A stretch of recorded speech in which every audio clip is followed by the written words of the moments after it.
Bem-vindos a mais um vídeo do canal Conhecimentos da Humanidade. O vídeo de hoje ele é muito especial, é a primeira entrevista do canal. Ela foi feita com o Frater Goya, no Simpósio de Hermetismo e Ciências Ocultas que aconteceu em São Paulo em 2017, e o tema foi tarô.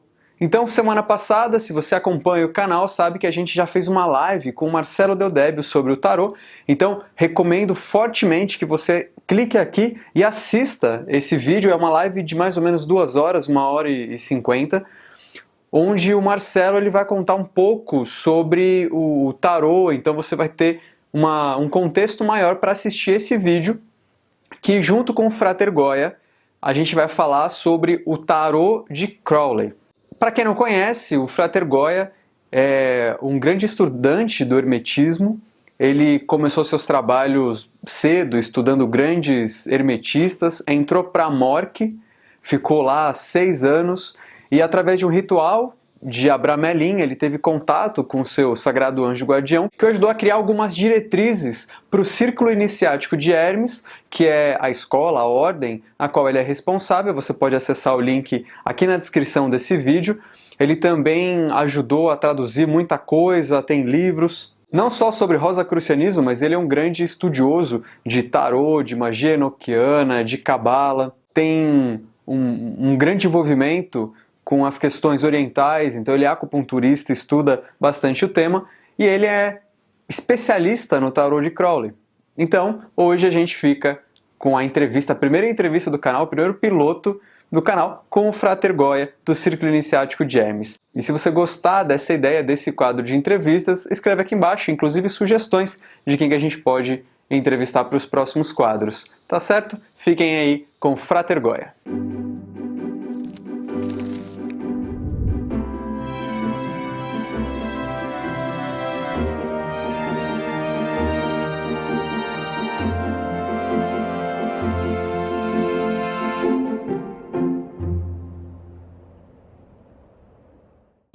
Bem-vindos a mais um vídeo do canal Conhecimentos da Humanidade. Estamos aqui com o Frater Goya, do Simpósio de Hermetismo. Frater, você palestrou aqui, falou um pouco de telema, falou um pouco de magia, falou um pouco da sua experiência, e a gente queria saber um pouco sobre tarô. Exatamente. A gente, na verdade, a gente não estranha o cenário, não, que a gente está aqui dentro do Simpósio de Hermetismo, a gente fisgou o Frater lá de dentro de uma palestra e veio gravar.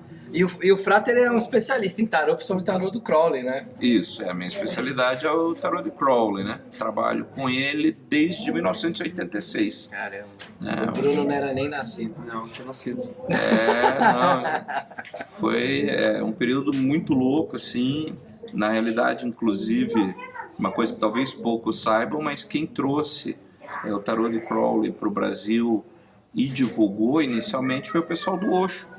É verdade. Não foi nem mesmo o pessoal de Telema, foi o pessoal do Osho, né?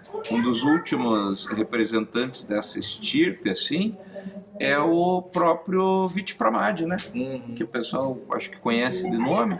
E o Vidyapramad, nessa época, era o cara que começou a trazer a informação de fora, começou a ensinar, né? Então eu tive vários colegas que aprenderam com ele, né? E eu tive a oportunidade de ver, por exemplo, antes de ir para a editora, tem aqueles livros do Ziegler, por exemplo, o Tarô Espelho da Alma, né? A edição que eu tenho em casa é espiral datilografado, porque o tradutor era amigo meu, que era o Swami Jan Yukti, o Marcelo Passos. Daí ele mandou para eu dar uma olhada antes de mandar para a editora Pensamento, né? Isso, nós estamos falando, foi em final da década de anos 80, e esse livro foi publicado em 1990. Né? Então, nesse período aí, com esses malucos tudo. Bacana. E assim, a gente ouve muito falar de tarô, né? De tirar tarô, de jogar tarô. E não é todo mundo que sabe, mas não é um tarô só, né? Não existe um tipo de tarô, existem um monte de tipos de tarô, né? Ao todo, hoje, passa fácil, né? A última contagem que eu tive é de mais ou menos 1.800 tipos de tarô diferentes. Mas só para contar, o Marcelo está na 3ª edição, cada edição do tarô dele é diferente, né? Então seriam 3 tarôs, só ele já contribuiu com 3. Né? Tem alguns um tanto quanto psicodélicos, que nem o Não sei se já viram o tarô transparente, né? É muito legal. Depois eu posso mandar um link para vocês. E ele se baseia num modelo similar ao do Rider-Waite, só que daí as cartas para você ter o significado, você vai juntando. Uma na outra. Então, ele é como se fosse aquelas folhas de transparência e são só desenhos parciais. Aí você, dependendo do jogo, ele tem um código, digamos, de encaixe. Então você casa uma carta assim, ou sobreposta, ou uma sobre a outra, e aparece um desenho no meio que você vai interpretar. É muito maluco, é um tarô, assim, eu acho que foi, modernamente, acho que foi a maior inovação que eu vi, assim, em tarô, que eu achei uma sacada boa e que ele conseguiu fugir do contexto carta, né? Ele trouxe o autor trouxe uma visão mais psicodélica, assim, né, de sobreposição. E na realidade, sim, se falar de tarôs clássicos, você tem aí tarô para tudo que é tipo, né? Então você tem o Marsella, que são os mais antigos, né? Pelo menos conhecidos do público. Você tem o Visconti Sforza, né? Que é um tarô hiper tradicional e a datação dele seria talvez o mais antigo que a gente tem notícia, né? E você tem também tarôs aí que vão pegar depois ali o século XIX, como Eteila, o comecinho do século XX, o Oswald Wirth, o tarô dos boêmios, seguindo a leitura do Eliphas Levi. E daí você tem o pessoal da Golden Dawn, né? Até uma curiosidade que talvez poucos saibam também, mais uma curiosidade. Esse tarô Rider-Waite, na verdade, ele foi feito para ser o tarô padrão da Golden Dawn, porque o Matters ele tinha deixado o esboço, né? Mas ninguém tinha feito, as pessoas copiavam o esboço. Então eles tinham um diário tipo Moleskine, daí ele desenhava no diário e botava a descrição do lado da carta. Tinha um modelo lá que era um rascunho lá que o Matters deixou, e eles iam lá e copiavam. Isso. O Waite, ele falou, não, a gente precisa ter um tarô mesmo, né? Já um modelo que as pessoas possam seguir formalizado. E daí ele inventou, junto com a Pamela Colman Smith, né? Aliás, ela nunca recebeu, ele nunca terminou de pagar esse trabalho, né? Uma pena. Fizeram um acerto, nunca se soube direito baseado no quê, mas ele não terminou de pagar o trabalho para ela. Eu acho, na minha visão, que esse tarô é o tarô dela, não o tarô dele. E já tem coisas assim para falar. Aí o Waite, ele é famoso porque ele é um tarô fácil de aprender. Quase todas as cartas, em especial os menores, elas são extremamente descritivas. Você olha para a imagem e você... isso aqui é tal coisa. Isso é tal coisa. E assim por diante. Ele é o mais popular hoje, o mais usado? Sem sombra de dúvida, ele é o número 1 em vendas no mundo. Tá? Ele é o tarô mais usado mundialmente, para desgosto do Crowley. Né? Só que o curioso também é que essas imagens que a gente acredita ao Waite, na verdade, são tirados do livro do Agripa, daqueles 3 livros de filosofia oculta. Se você vê cada decanato dentro da astrologia antiga, dentro da astrologia egípcia, cada decanato tinha uma descrição. E o Agripa dá uma tabela dando os graus dos decanatos, né, de 0 a 10 de peixes, de 11 a 20 de peixes. E aí ele dá a imagem, né? Dá um homem com uma capa vermelha debaixo de uma árvore com um olhar triste. E o Waite pegou isso e transformou nas cartas do tarô, porque existe uma associação com a astrologia, né? E daí o Waite fez esse casamento e ficou muito legal. Ele se deu super bem com isso, né? Embora eu precise cutucá-lo nesse sentido, não foi invenção dele, porque ele não era tão inteligente assim, né? E tudo isso estou falando para chegar até no Crowley, né? E o Crowley, ele ficou louco de dor de cotovelo, porque tinha uma rixa entre eles. Né? O Crowley, inclusive, publicou uma carta chamada Dead Weight, que seria peso morto, né? Fazendo uma piada com o nome, e publicou o obituário do Waite num jornal, só para queimar o filme dele. Que nem a gente hoje posta no Facebook, né? O Crowley falou, vou fazer o obituário do Waite. Ele levou um mês para desfazer o erro, porque a Inglaterra ficou de luto, morre o Waite, famoso maçom. E daí o que acontece? E o Crowley nunca se conformou do Waite ter feito esse tarô primeiro. Então ele queria, quando ele se junta com a Frida Harris, a primeira proposta dele aquele tarô do Waite é legal, eu quero fazer um mais arrumando. Eu quero corrigir o Waite, que eu gostei da ideia dele, mas acho que dá para melhorar. Né? E daí, mérito da Frida, foi ela que chegou e disse assim, cara, será que você já não sabe demais para, em vez de apenas corrigir, em vez de ficar cutucando o cara lá, faça o teu. Você pode, você tem conhecimento imenso aí sobre magia, conhece tudo. Em vez de ficar em vez de ficar repisando, faz o teu, né? E daí eles começaram. A ideia era levar no máximo 6 meses. E o combinado é que em troca, né, ela pagaria para o Crowley aulas. Era 2 libras por semana que ela ia pagar, 2 ou 4 libras, uma coisa assim. E daí, que era muito dinheiro na época, o Crowley estava mais liso que sovaco de estátua, né? E daí ele ficava pedindo dinheiro por fora, né? No meu livro eu publico a tradução de algumas cartas e tem uma que ela diz assim, cara, você acha que eu sou banco? Né? Não dá, né? Devagar, tal. Ela diz assim, mas além de eu fazer para você, eu quero que você me ensine magia. Eu quero entender o porquê que eu estou pintando isso. E daí o Crowley, ele fazia alguns esboços, aí entregava para ela e dizia, ó, isso aqui é tal coisa por causa de A, B, C, D, não sei o que e tal. E eles foram desenhando o tarô. Só que em vez de 6 meses, eles levaram 5 anos. Nossa. Né, nesse trabalho. Ele tinha que dar aula junto enquanto fazia. Exatamente. Foi a última obra do Crowley ainda em vida. E, a meu ver, foi o melhor trabalho dele, né? Foi a coroação da carreira mágica dele.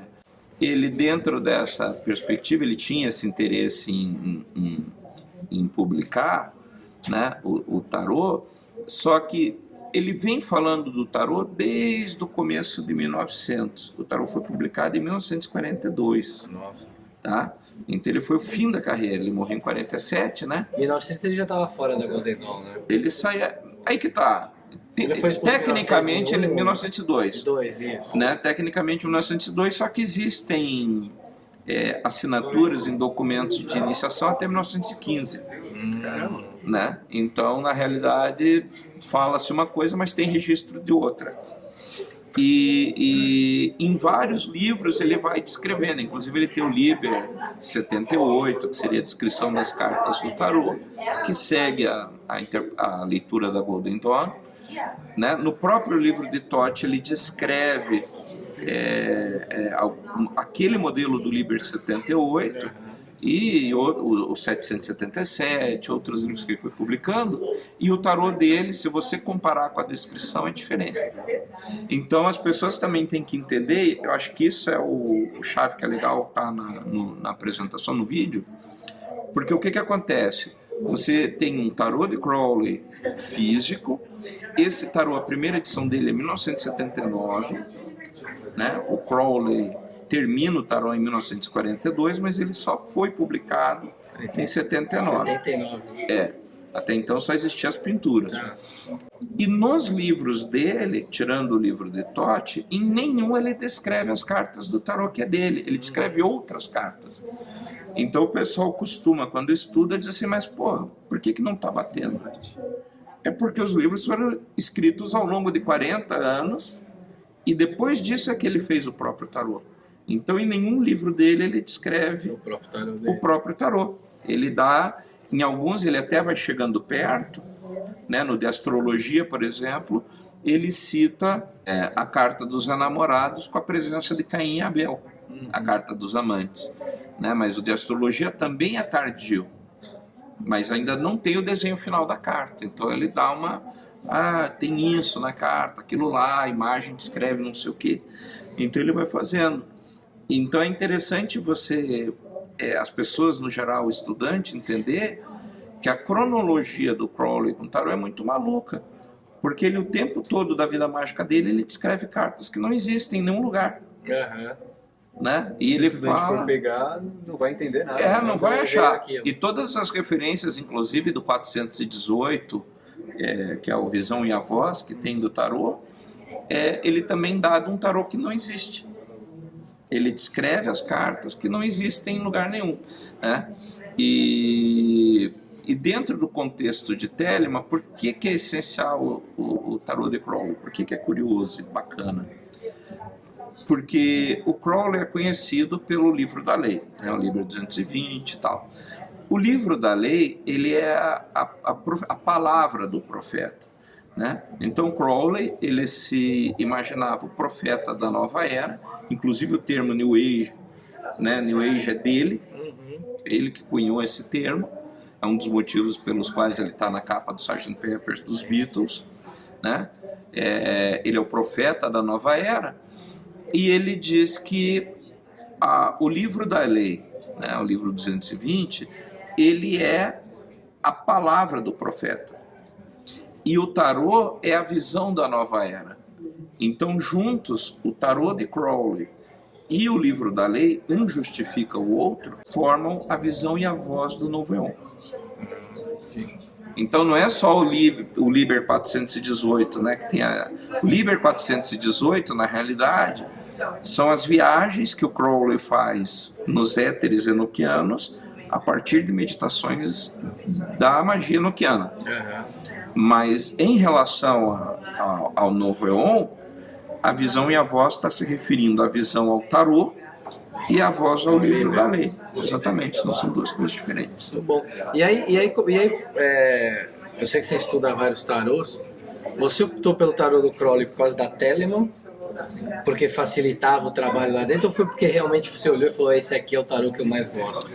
Então, eu mexia com vários tarôs. Eu tinha o tarô dos boêmios, eu tinha o mitológico, já tinha o Oswald Wirth, inclusive eu tenho bem gastinho lá.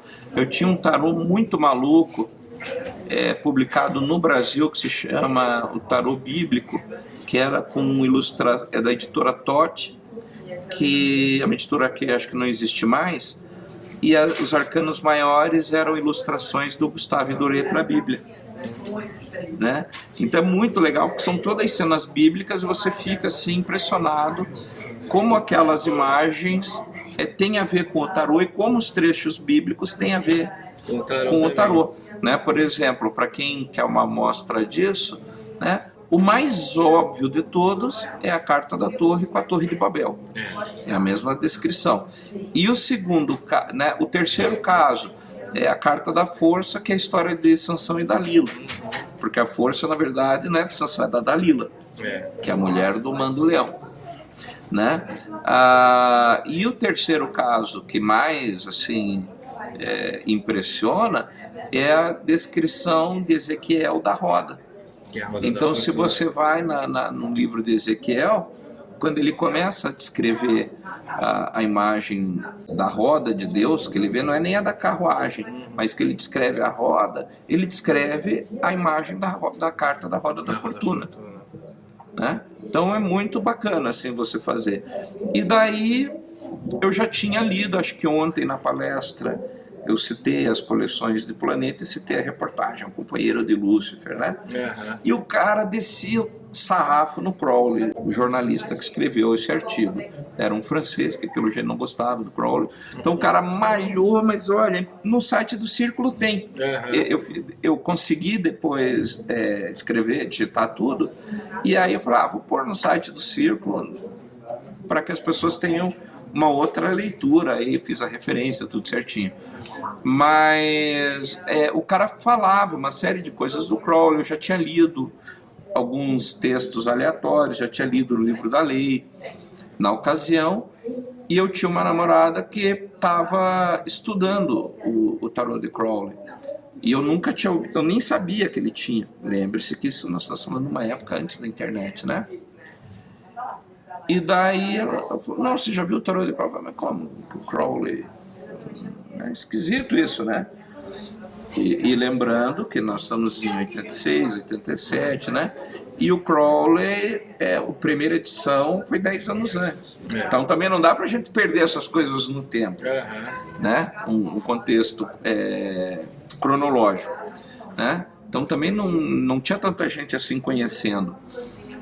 E uma das coisas que a gente sempre aprende quando estuda o tarô é que o tarô é um livro que guarda um conhecimento, né? A lenda não é essa. Então o Thoth lá, os deuses estavam preocupados porque não havia... O ser humano estava se perdendo da origem divina, né?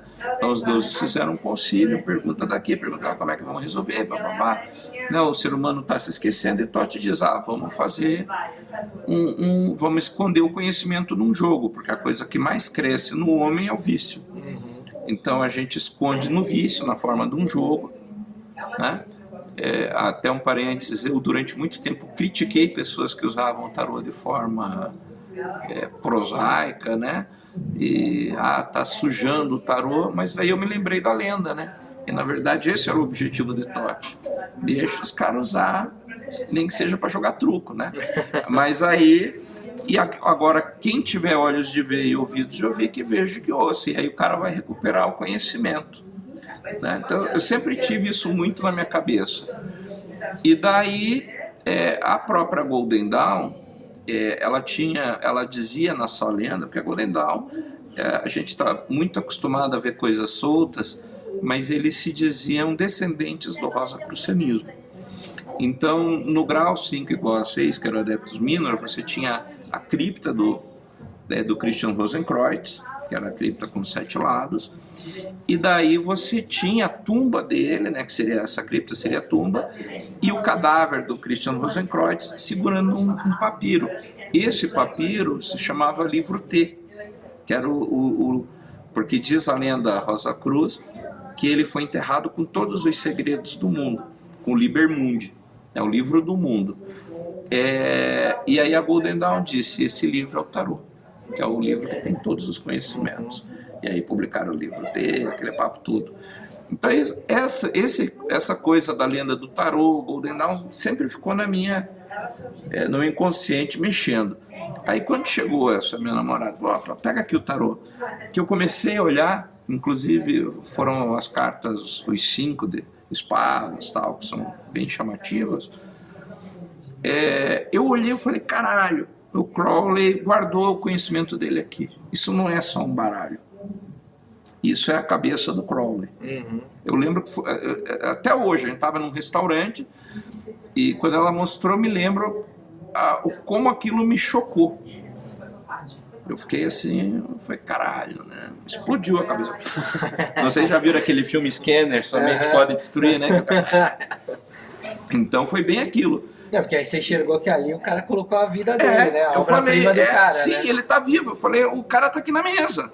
E foi a última coisa que ele fez, né? E foi a última coisa, o testamento. É o testamento dele. Então, quando eu olhei aquilo, caralho, eu não sabia o que fazer, eu não sabia se eu ria, se eu chorava, se eu saia correndo, se eu botava fogo no tarô, né? Mas aquilo me chocou, porque tinha aquela imagem do pior homem do mundo, né? O companheiro de Lúcifer, e de repente, a besta, e aí a besta estava na mesa. Não era só namorada. Não, era outra besta. Né? E daí era... quando eu olhei aquilo, ele estava diluído em 78 cartas. Eu falei, caralho, né? Fodeu. Eu preciso entender essa merda. Aí eu comecei a ensinar o tarô de Crowley. Daí não parei mais. Bacana. E como o Crowley, ele ficou com esse ciúminho do Waite, né? Quando soltou o tarô dele e montou o próprio livro dele, quais são as principais diferenças que tem entre os dois, por exemplo? Eu sei que tem até diferença em nomenclatura de carta. Acho que a primeira mais óbvia é que o Waite ele troca o ajustamento com a carta da força de posição, referindo-se ao caminho da árvore da vida, né? E o Crowley manteve a numeração original e só trocou a letra hebraica. Essa é a primeira diferença. Para quem não sabe, né, a árvore da vida tem 22 caminhos e cada arcano maior encaixa num dos caminhos. Isso, e o exatamente. Waite trabalha com a justiça e com a força trocada. Isso.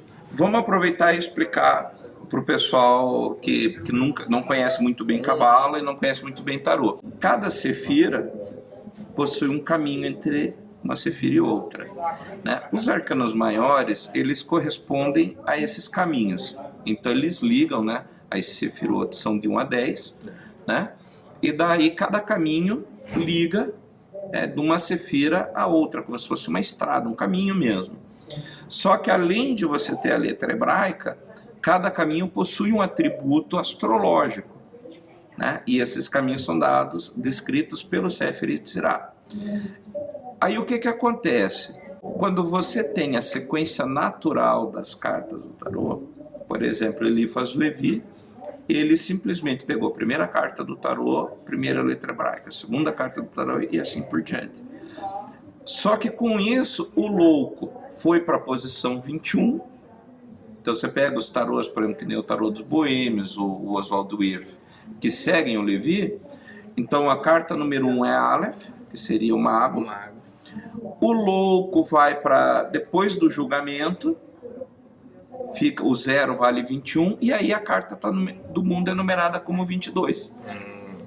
Então o louco vira a letra Shin, né? E o 22, o tal, fica Shin, o universo. O Shin é o julgamento. É a letra do caminho do julgamento. Na Golden Dawn. Na Golden Dawn, né? Até no Levi era o louco. O louco. Só que aí chega a Golden Dawn. Aí o Matters olha e fala, isso aqui tá errado. Porque a gente sempre coloca o 0 aonde? No início da sequência numérica. Então o que ele faz? Ele tira o louco do 21, põe lá no começo como 0. Aí o louco começa a valer como Aleph. Com isso, todas as letras vão avançando uma posição. O mago vira todas as cartas. Isso. Quando você chega no ajustamento e na força, né, o ajustamento na árvore da vida cai sobre o caminho do signo de Leão. E a força cai sobre o signo de Libra, o que é uma incoerência. Então, obviamente, está trocado. Então, o 8, ele inverte a posição das cartas para corrigir essa questão. Entendi. E o Crowley mantém a posição original das cartas, respeitando a tradição do tarô e a sequência numérica, porque ele diz o que tem que trocar é a letra, não é a carta. E daí ele troca a posição das cartas, né? Crowley ainda, no livro da lei, ele tem assim, Sadi não é a estrela. Aí ele fica queimando tutano, não consegue resolver, e daí ele usa um dispositivo chamado cinta de Möbius, que é a disposição numa lemniscata dos signos do zodíaco. Só que no caso é uma lemniscata dupla, né? Torcida, é aquele né? 8, né? Seriam 2 8s. E dentro dessa descrição você vê que a carta de Aquário, o signo de Aquário, que seria a estrela, ela está imediatamente de frente para o imperador. Então Crowley inverte essas duas cartas. Então o imperador desce na árvore da vida e a estrela sobe. Por isso que a carta da estrela tem os cristais, porque os cristais são símbolos de Keter. Então ele está falando que aquela carta é lá em cima na árvore da vida.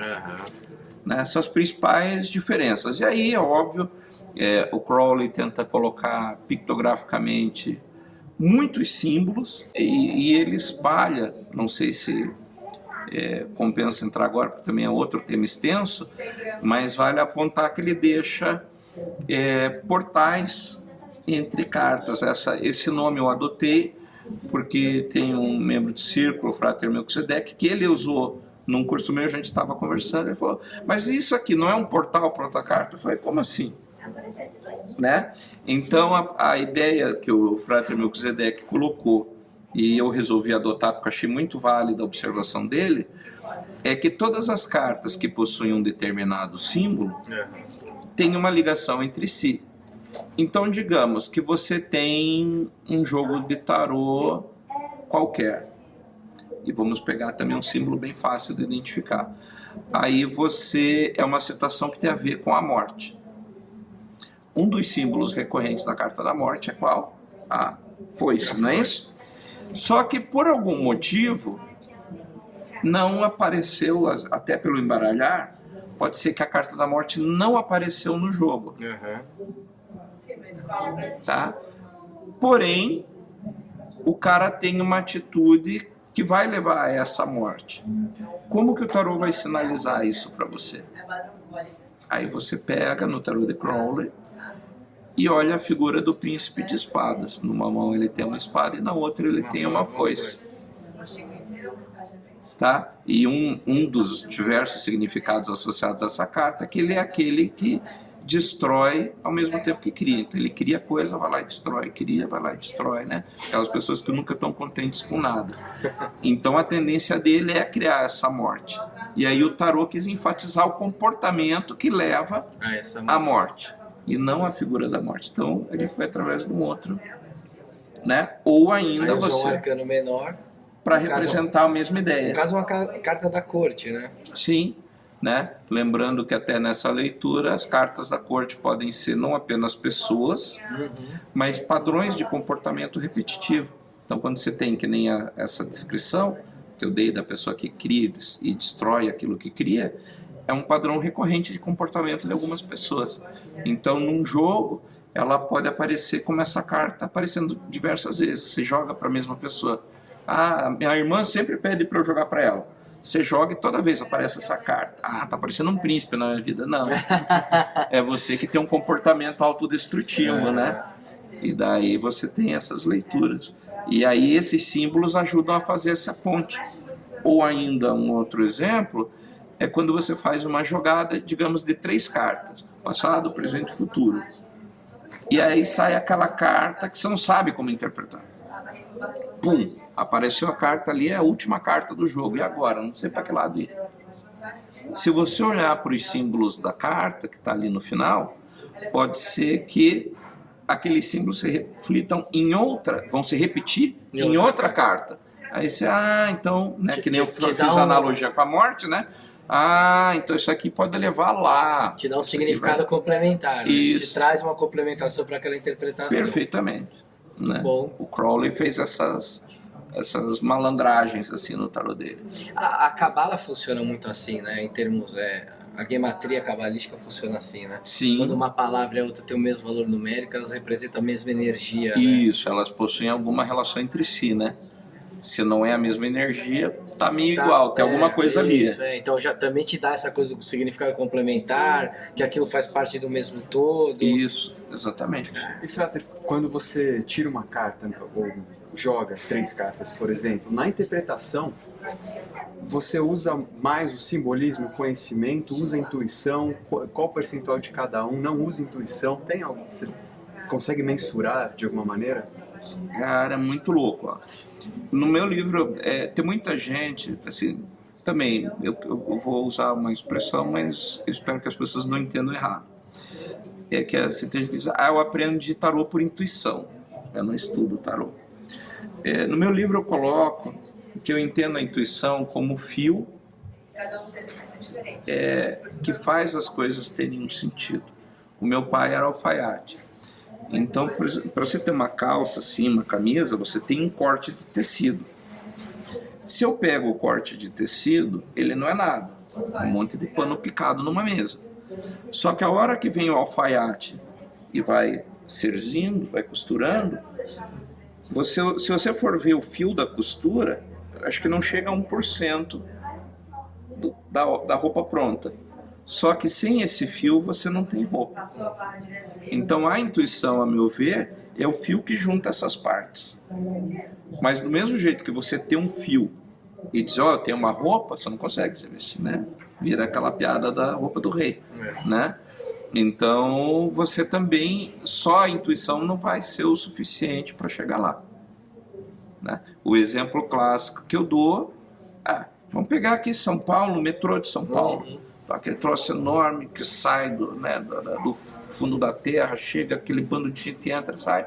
Aí você pega Nostradamus, ele está lá na bacia de água fazendo scrying, né? Aí ele se projeta, século XXI, São Paulo, simpósio de hermetismo, precisa chegar lá. Aí ele começa a fazer, aí ele descreve na cintura. E eis que naqueles dias um grande dragão com escamas de metal prateado, né, devorava pessoas, né, em enormes quantidades e de tempos em tempos vomitava do seu ventre metálico. Ele está descrevendo o metrô. Né? E as pessoas ficam, não, porque nós tradamos o dragão, caralho. Só que ele não sabia, ele não tinha metrô na época dele. Como é que ele ia intuir um metrô? Ele não tinha aparato cognitivo para entender o que era aquilo. Exatamente, usou o termo perfeito. Então, isso tem a ver com muitas percepções que a gente tem, às vezes em estado de transe, estado alterado de consciência, incorporações, tarô, o Lenormand e qualquer outro modelo de divinação. Você também vai ter que ter um aparato cognitivo, porque você só consegue entender ou intuir aquilo que você conhece, senão você vai fazer uma de Nostradamus, né? Então, assim, quando eu jogo, é muito maluco que, para mim, o tarô é uma coisa viva. Então, às vezes eu olho para o tarô e tenho aquela percepção do Harry Potter, do jornalzinho do Harry Potter, que as imagens se mexem, né? Então, muitas vezes, quando eu vejo uma jogada, eu olho e as cartas interagem entre si. Eu falo, né? Eu dou uma prestada de atenção primeiro, né? Mas eu não sei te dizer, assim, em termos percentuais, o que entra primeiro.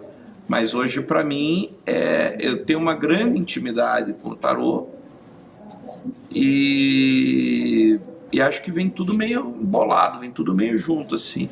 A intuição, o conhecimento... Acho que toda a capacidade oracular, ela depende disso, né? Você ter a técnica, você dominar, até para você tirar o seu ego de julgamento daquele processo. Sim. E aí fazer com que a intuição venha como um canal limpo, né, para você usar ali. Sim, venha como uma informação a mais. Isso. Né? Uma coisa legal também independe da quantidade de cartas. Então tem jogos que a gente faz, tem uma jogada anual que eu ensino para os meus alunos, que a gente já chegou a ficar 12 horas nesse jogo para interpretar. A tempo médio dela é 4 horas e meia. Né? E para mim é o TCC dos meus alunos, né? Porque como eu viajo o Brasil dando essa aula, o que acontece? Eu não consigo dar toda a carga horária. Quando eu fazia em Curitiba, eu fazia uma aula por semana, mas eu não consigo viajar para dar essa aula. Então eu dividi o curso em 6 módulos, tendo vários temas, para você abranger o tarô como uma forma mais global. Né? Não ser apenas assim decorar o significado da carta, mas você entender o que está acontecendo no tarô de Crowley. E o último módulo é o TCC. Então o que a gente faz? A gente pega alguém, convida pessoas que ninguém do curso conhece, aí de repente, vou levar um amigo que trabalha lá comigo.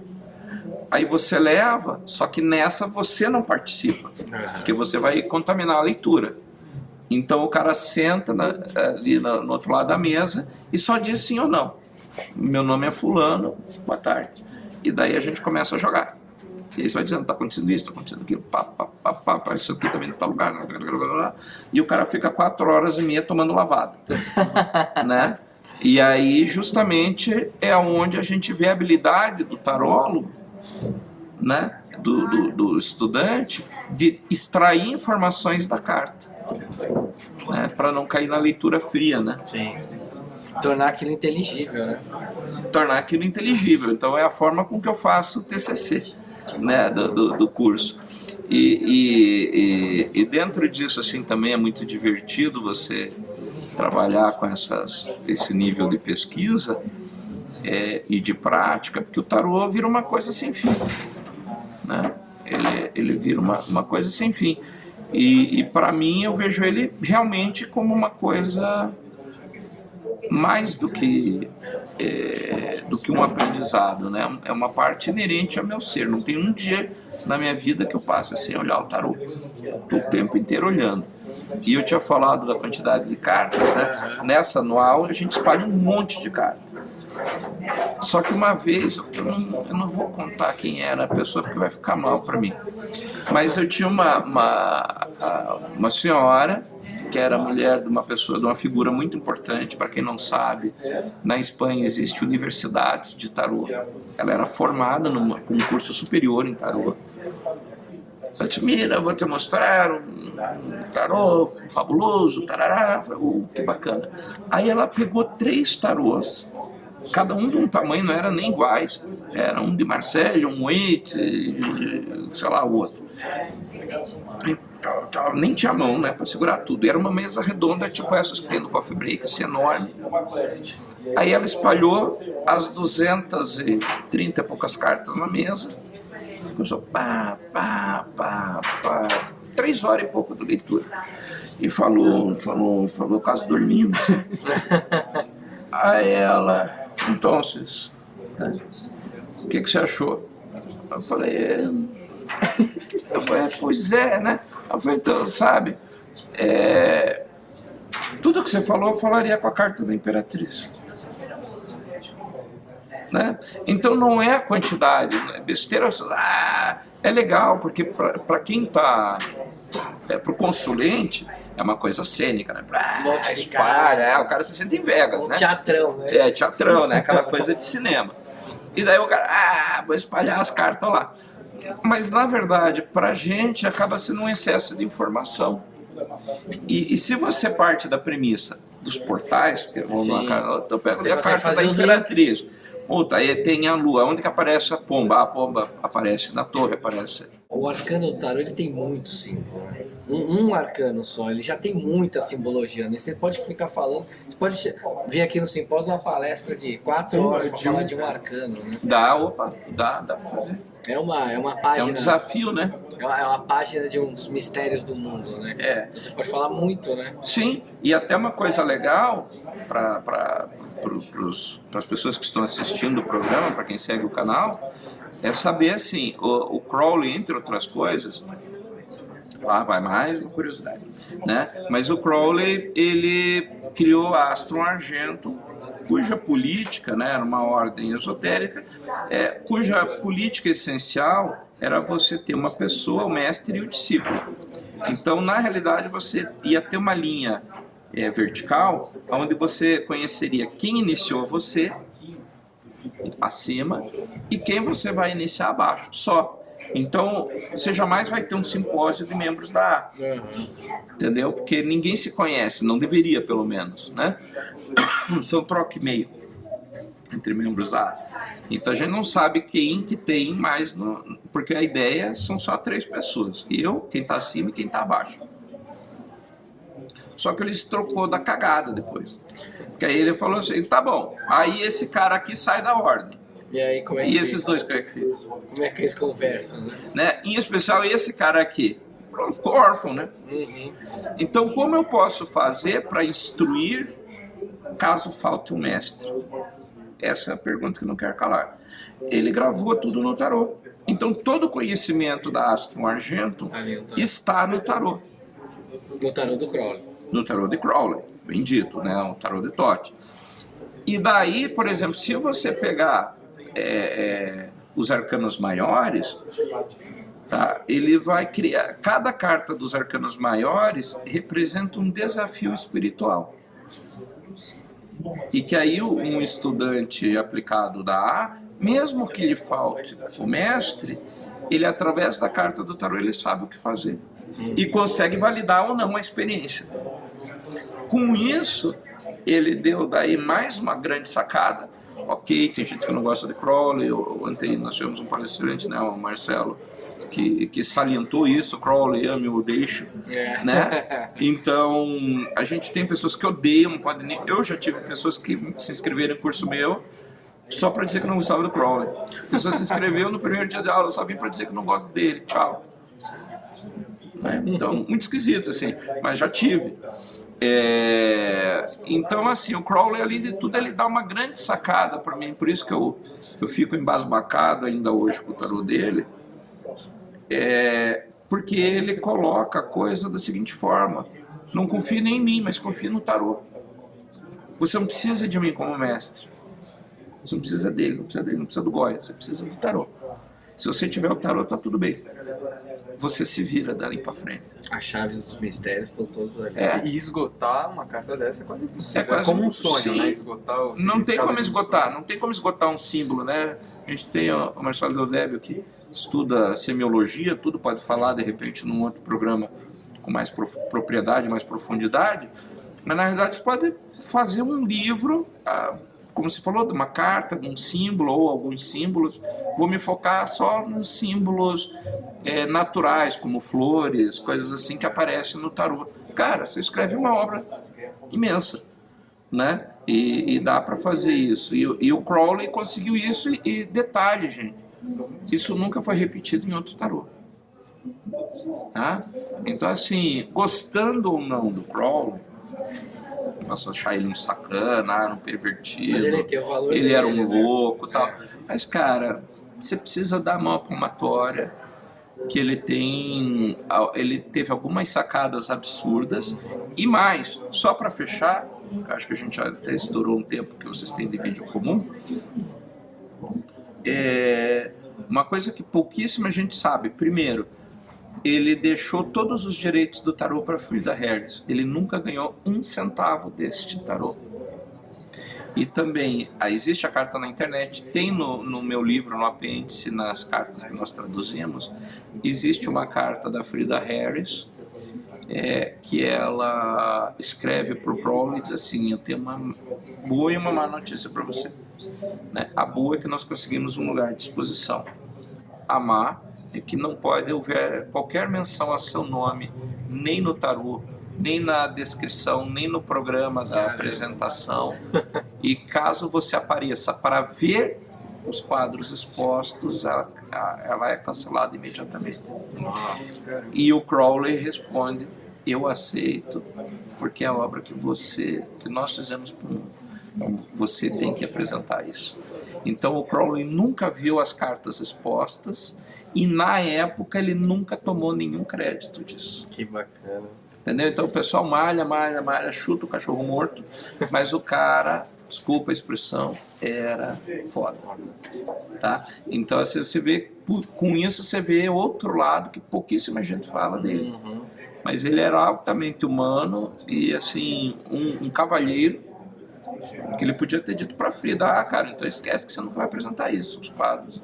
Né? Você desenhou, mas é meu. O conceito, o argumento é meu, a ideia é minha, tudo meu, você que se foda. Não fez, né? Ele deu tudo para ela e disse: cara, você materializou, é seu, fique bem. Né?